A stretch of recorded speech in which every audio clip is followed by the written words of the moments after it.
manifestando a esperança da salvação. Este é o tema da nossa reflexão hoje. 1 Pedro, capítulo 1, versículos 3 a 9. Bendito seja o Deus e Pai de nosso Senhor Jesus Cristo, que, segundo a sua grande misericórdia, nos gerou de novo para uma viva esperança pela ressurreição de Jesus Cristo dentre os mortos, para uma herança incorruptível, incontaminável e que não se pode murchar, guardada nos céus para vós, que mediante a fé estáis guardados no poder de Deus para a salvação, já prestes para se revelar no último tempo, em que vós grandemente vos alegrais, ainda que agora importa, sendo necessário, que estejais por um pouco contristados com várias tentações, para que a prova da vossa fé, muito mais preciosa do que o ouro que perece e é provado pelo fogo, se ache em louvor, honra e glória na revelação de Jesus Cristo, ao qual, não havendo visto, amais, no qual, não vendo agora, mas crendo, vos alegrais com gozo indescritível e glorioso, alcançando o fim da vossa fé, a salvação das vossas almas. Atos capítulo 1, versículos 7 a 8. E disse-lhes: não vos pertence saber os tempos ou as estações que o Pai estabeleceu pelo próprio poder, mas recebereis o poder do Espírito Santo que há de vir sobre vós, e ser-me-eis minhas testemunhas, tanto em Jerusalém como em toda a Judéia e Samaria, e até aos confins da terra. Está escrito em Lucas capítulo 17, versículo 20, e, interrogado pelos fariseus sobre quando havia de vir o reino de Deus, respondeu-lhes e disse: o reino de Deus não vem com aparência exterior.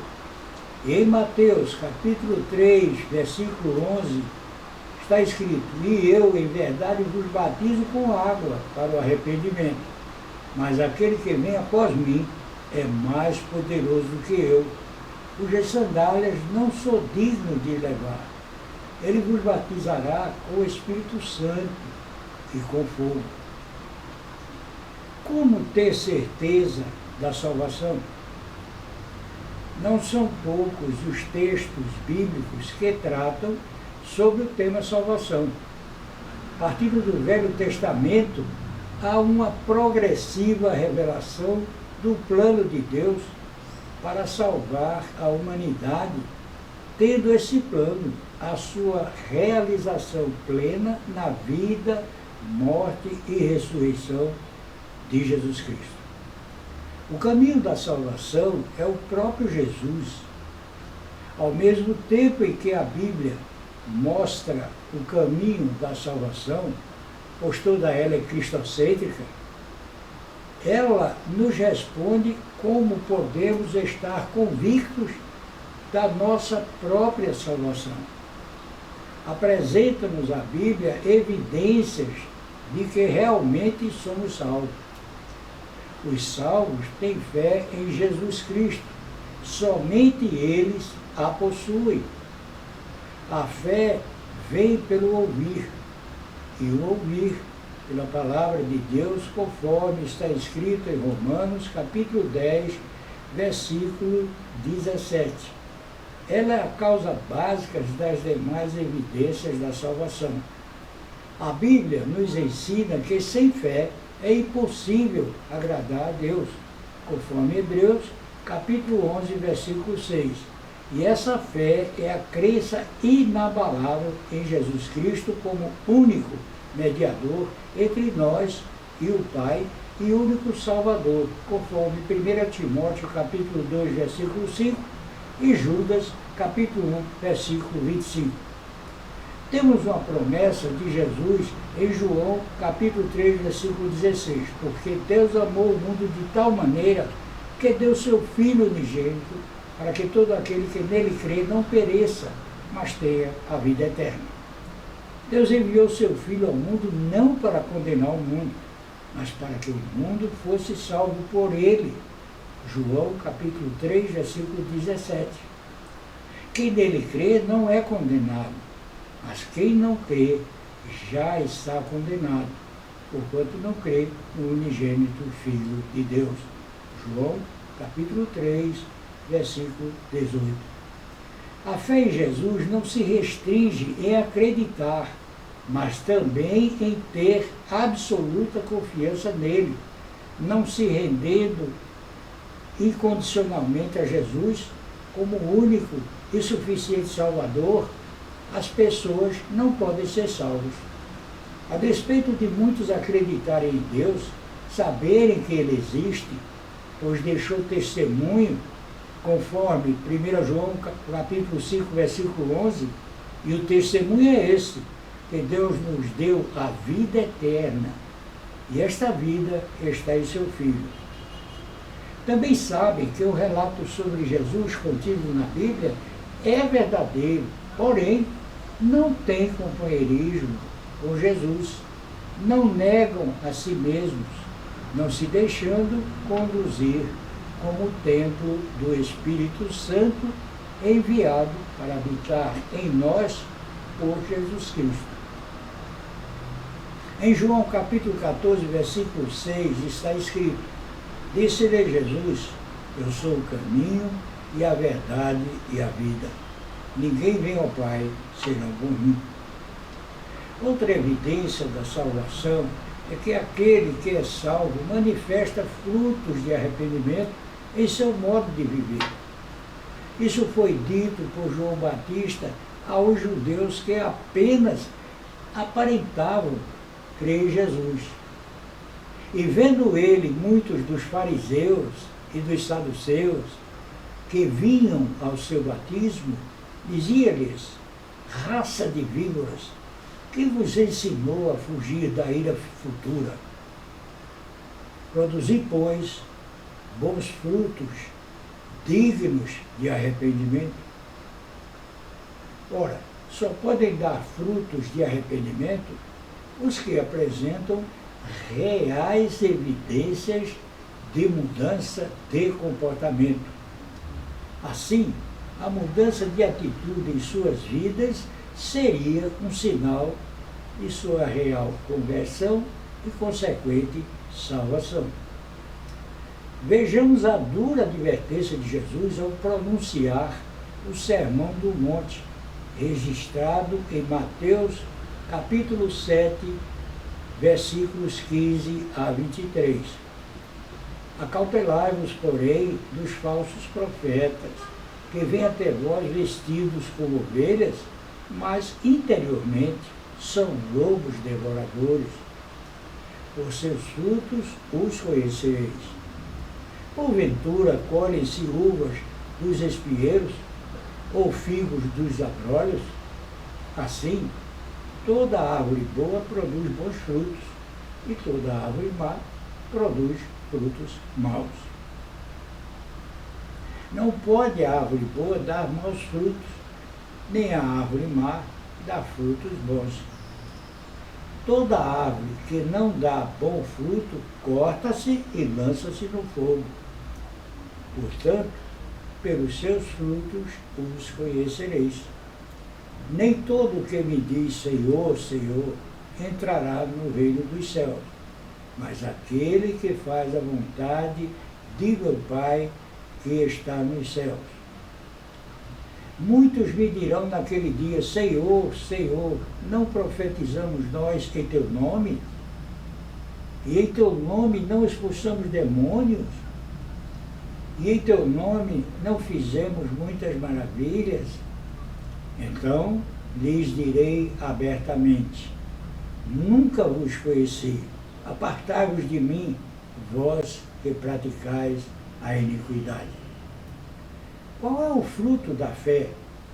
Este é fazer a vontade do Pai. Assim, o fruto de quem não tem fé é praticar o mal.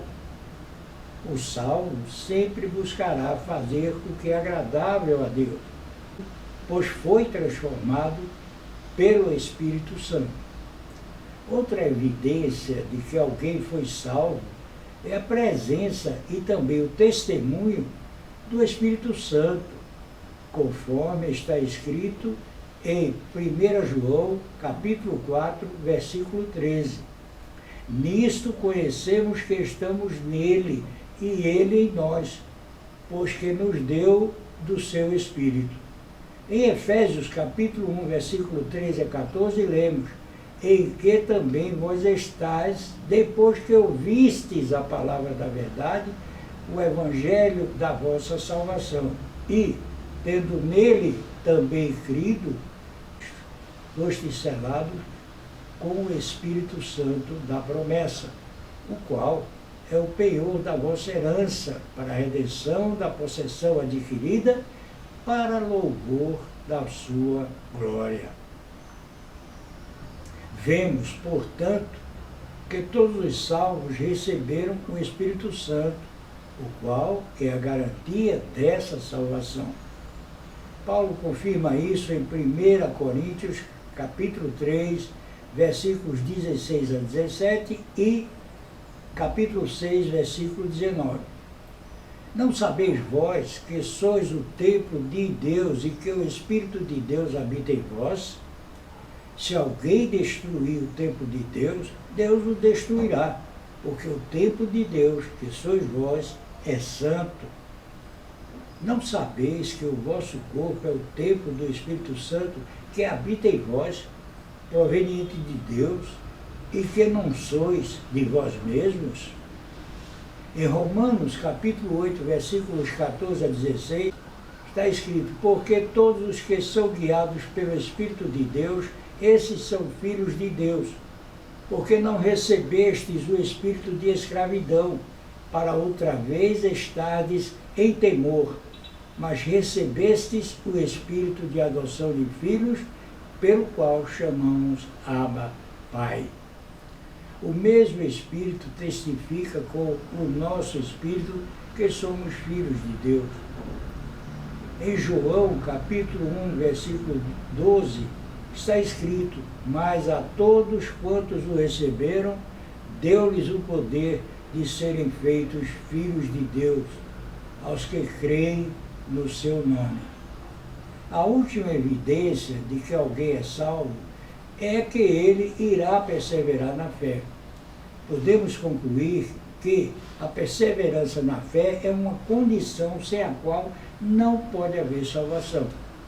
Pedro afirmou em 1 Pedro, capítulo 1, versículos 3 a 5, bendito seja o Deus e Pai de nosso Senhor Jesus Cristo, que, segundo a sua grande misericórdia, nos gerou de novo para uma viva esperança pela ressurreição de Jesus Cristo dentre os mortos, para uma herança incorruptível, incontaminável, que não se pode murchar, guardada nos céus, para vós, que mediante a fé estáis guardados no poder de Deus para a salvação, já prestes para se revelar no último tempo. Também nos fala Paulo em Romanos, capítulo 8, versículos 35, 38 e 39. Quem nos separará do amor de Cristo? A tribulação, a angústia, ou a perseguição, ou a fome, ou a nudez, ou o perigo, ou a espada? Porque estou certo de que nem a morte, nem a vida, nem os anjos, nem os principados, nem as potestades, nem o presente, nem o porvir, nem a altura, nem a profundidade, nem alguma outra criatura nos poderá separar do amor de Deus que está em Cristo Jesus, nosso Senhor.